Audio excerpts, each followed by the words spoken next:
আত্মীয়তার সম্পর্ক ছিন্নকারী জান্নাতে প্রবেশ করতে পারবে না। এখানে কাদেরকে আত্মীয় বলা হয়েছে, আত্মীয়ের লিস্টে কারা আছেন দয়া করে জানালে উপকৃত হতাম। খুব দরকারি একটা প্রশ্ন।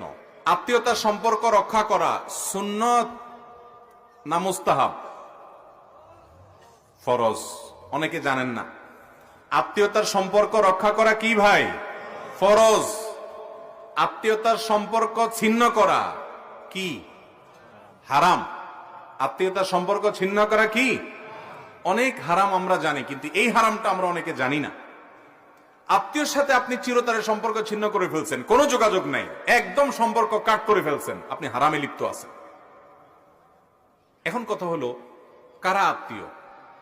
এর উত্তর হলো, যে আত্মীয়ের সাথে সম্পর্ক রক্ষা করা ফরজ, সম্পর্ক ছিন্ন করা হারাম, তারা হলো রক্ত সম্পর্কীয় আত্মীয়। যাদের সাথে আপনার ব্লাডের সম্পর্ক আছে, রক্ত সম্পর্ক আছে, এই আত্মীয়ের মধ্যে এক নম্বরে চলে আসে বাপ এবং সন্তান, মা, বাপ মা এবং সন্তান। কারণ বাপ মার সাথে সন্তানের সম্পর্ক একেবারে সরাসরি রক্তের। এরপরে হলো ভাই বোন, তারপরে ভাতিজা ভাতিজি, তারপরে চাচা ফুফু, দাদা দাদি, এরা সব রক্ত সম্পর্কীয়। তারপরে মায়ের দিককার মা, খালা, মামু, তারাও মায়ের দিককার আত্মীয়।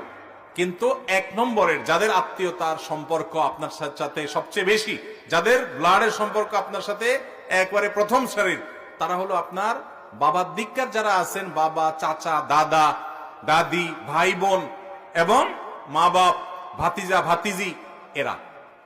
আমাদের দেশে এই সমস্ত আত্মীয়দের সাথে বরং আরো লাগালাগি বেশি থাকে, ঠিক না বেঠিক?